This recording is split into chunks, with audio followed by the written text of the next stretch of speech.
ত্রিপুরা রাজনীতিতে জনজাতি সমাজ বরাবরই একটি গুরুত্বপূর্ণ ও নির্ণায়ক শক্তি। দীর্ঘদিন ধরে এই অংশকে শুধুমাত্র ভোট ব্যাংক হিসেবে ব্যবহার করা হয়েছে এমন অভিযোগ নতুন নয়। তবে সাম্প্রতিক সময়ে রাজ্যের রাজনৈতিক ভাষ্য ও কর্মকাণ্ডে জনজাতি উন্নয়নকে কেন্দ্র করে যে নতুন দৃষ্টিভঙ্গি উঠে আসছে তা নির্দেশ করছে রাজনীতির পুরনো ধারা থেকে এক উল্লেখযোগ্য পরিবর্তন। আগরতলার রবীন্দ্র শতবার্ষিকী ভবনের সামনে প্রদেশ জনজাতি মোর্চার উদ্যোগে আয়োজিত যোগদান সভায় মুখ্যমন্ত্রী ডাক্তার মানিক সাহার বক্তব্য সেই পরিবর্তিত রাজনৈতিক অবস্থানেরই প্রতিফলন। প্রধানমন্ত্রী নরেন্দ্র মোদীর নেতৃত্বে বিজেপির ডাবল ইঞ্জিন সরকার চেষ্টা চালাচ্ছে জনজাতি সমাজের উন্নয়নকে শুধুমাত্র প্রতিশ্রুতির স্তরে আটকে রাখেনি, বরং শিক্ষা, স্বাস্থ্য, পরিকাঠামো ও সামাজিক নিরাপত্তার মাধ্যমে বাস্তব রূপ দেওয়ার। আসন্ন ত্রিপুরা উপজাতি স্বশাসিত জেলা পরিষদের নির্বাচনে 28টি আসনের মধ্যে 28টিতেই সংখ্যাগরিষ্ঠতা নিয়ে জয়ী হবে বিজেপি বলেও উল্লেখ করেন মুখ্যমন্ত্রী ডাক্তার মানিক সাহা। যে জনজাতিদের এখনো উন্নয়ন হয়নি, আমরা বলছি না আমরা উন্নয়ন করতে পেরেছি জনজাতিদের, কিন্তু আমরা করব 28টার মধ্যে নিয়ে। আমরা তো ওই 7টার দিকে দেখে 20 থেকে তো বিধানসভায় শুরু করব, আর 28টার মধ্যে 28টাই ভারতীয় জনতা পার্টি আগামী দিন এডিসিতে প্রচুর ভোটে জয়যুক্ত হবে। সেটা কিন্তু আজকে এখানে আয়না দেখিয়ে দিচ্ছে, ওদেরকে বিরোধী দলের সব যারা আছেন তাদেরকে আয়না দেখিয়েছেন। অদ্ভুত লাগে, আমি এখনো ওদের জন্য দুঃখ হয়, যারা এত বছর ধরে নিজের জীবন যৌবন সব নষ্ট করে দিয়েছে এই কমিউনিস্টদের বিরুদ্ধে, এই অত্যাচারী কমিউনিস্টদের বিরুদ্ধে। তারা শেষ পর্যন্ত কি করলো? 2023-এর আগে তারা গিয়ে কমিউনিস্টদের সাথে হাত মিলালো, রক্ত মাখা হাত তাদের সাথে হাত মিলালো। আমি বিধানসভায় বলেছি, আপনাদের লজ্জা করে না? আমি গতকালও কল্যাণপুরে গেছি, 26 জন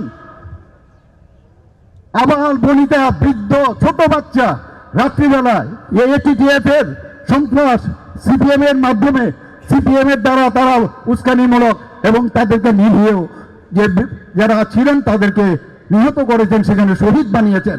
অদ্ভুত, এইভাবে একের পর এক ওরা জানে যে মানুষের জনজাতিদের যদি কথা বলা, তারা যদি বুঝে যায়, তারা যদি শিক্ষিত হয়, তাহলে তো আমাদের অসুবিধা। কারণ অশিক্ষিত থাকলে যত বোঝানো যায়। এর জন্য মাননীয় প্রধানমন্ত্রীজি জনজাতিদের উন্নয়নের কথা বলছেন। উনি বলছেন লাস্ট মাইল অব্দি আমাদের বেনিফিশিয়ারি যে স্কিমগুলো আছে সব জায়গায় আমাদের পৌঁছাতে হবে। 2018 সালে তীব্রামথার কোনো অস্তিত্বই ছিল না, এখন তারা অনেক কথা বলছে। এডিসি নির্বাচনের পর খুমলুঙে বড় জনসভা করবে ভারতীয় জনতা পার্টি বলেও এদিন উল্লেখ করেন মুখ্যমন্ত্রী ডাক্তার মানিক সাহা। বন্ধুগণ, এখানে অনেকে বলেন যে 2023-এ আমরা যদি বিভিন্ন জায়গায় আমাদের যদি ক্যান্ডিডেট না দিতাম, তাহলে 23-এ নাকি আমরা সরকারই গঠন করতে পারি। আমি ওনাদেরকে বলছি, 2018-তে আপনারা কোথায় ছিলেন? তখন তো আপনাদের দেখতে পাইনি, আমরা কখনোই দেখতে পাইনি। আজকে বলছেন, আর আমি বলছি এই যে আজকে এই এডিসির ইলেকশন নিয়ে কিন্তু আজকের এখানে এই সভা নয়। আপনারা আজকে এখানের যে টিপ অফ দ্য আইসবার্গ, এডিসির ইলেকশনের যখন ঘন্টা বাজবে, আজকে এখানে যেভাবে ব্যান্ড এখানে বেড়েছে, তার থেকে বড় ব্যান্ড এডিসি ইলেকশনের পরে এর থেকে বড় সভা আমরা কুমলুঙে করব এবং আমরা দেখিয়ে দেব আমরা জনজাতিদের জন্য আমরা কি করতে পারি। উন্নয়নের পুরো বিশ্লেষণ আমাদের মাননীয় আমাদের সভাপতি এখানে বলেছেন।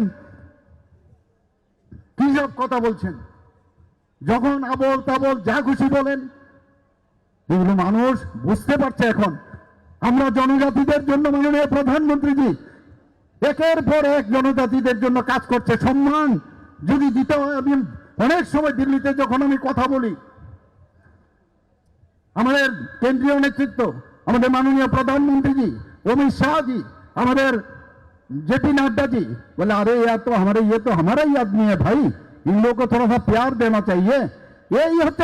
এদিনে যোগদান সভায় 5050 জন ভোটারের একযোগে বিজেপিতে যোগদান তাৎপর্যপূর্ণ বলে মনে করছেন রাজনৈতিক বিশ্লেষকরা। এটি কেবল সংখ্যাগত সাফল্য নয়, বরং জনজাতি সমাজের একটি বড় অংশের রাজনৈতিক আস্থার পরিবর্তনের ইঙ্গিত বহন করে বলে মনে করছেন তারা।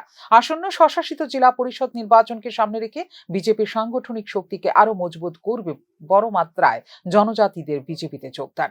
মুখ্যমন্ত্রীর বক্তব্যে বিজেপির রাজনৈতিক অবস্থান ও স্পষ্টভাবে উঠে এসেছে। হিংসার রাজনীতি থেকে দূরে থেকে ঐক্য ও বিশ্বাসের ওপর জোর দিয়ে বিরোধীদের প্রতি একটি পরোক্ষ বার্তাও দিয়েছেন মুখ্যমন্ত্রী। জনজাতি সমাজের সমর্থনকে শক্তির মূল উৎস হিসেবে চিহ্নিত করে যে রাজনৈতিক বয়ান তুলে ধরেছেন তা বিজেপির দীর্ঘমেয়াদী জনজাতি কৌশলের অংশ বলেই মনে করছেন পর্যবেক্ষকরা। ফিউরো রিপোর্ট, নিউজ নাও।